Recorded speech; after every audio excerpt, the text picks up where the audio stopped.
Assalamualaikum semua dan hari ini kita akan unboxing figura Papa Zola. Let's go.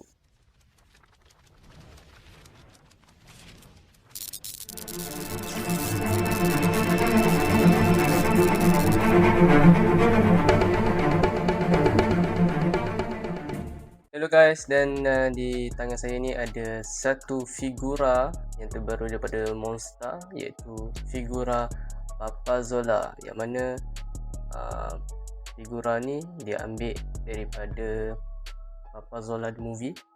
Okay, design yang baru Papa Zola, dan ini dia, kita akan unboxing bersama-sama.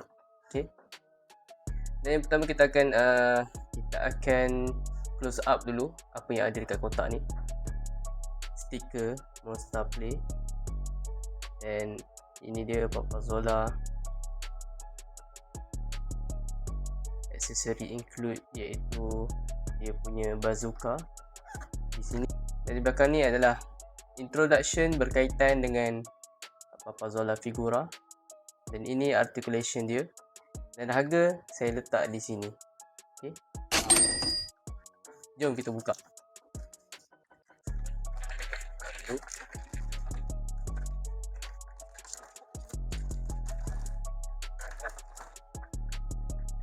Ini dia figura Papa Zola.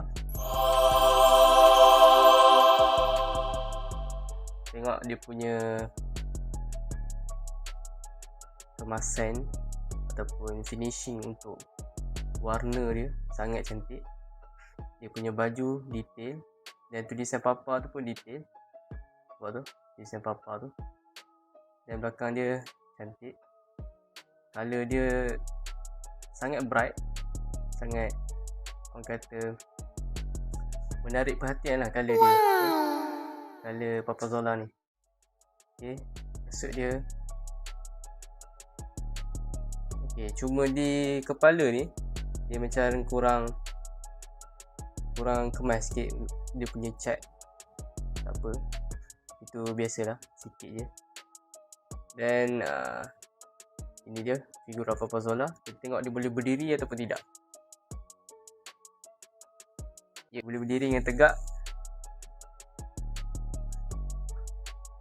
Okay, berdiri dengan stabil.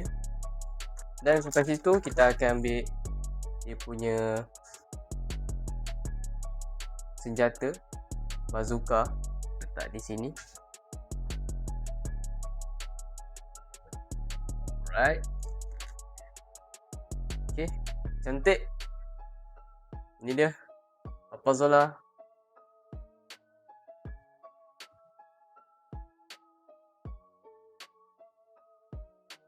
Okay, ini dia Papa Zola tactical suit daripada movie Papa Zola.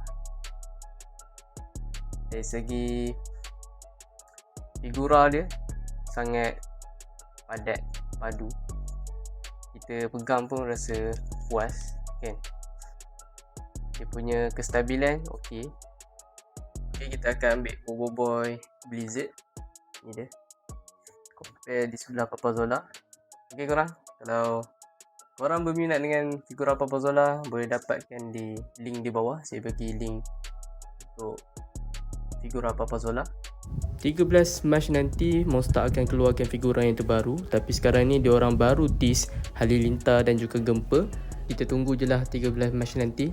Adakah satu lagi Bobo Boy Taufan? Kita tunggu je lah. Terima kasih kerana menonton. Jangan lupa like, share dan subscribe. Dan Assalamualaikum.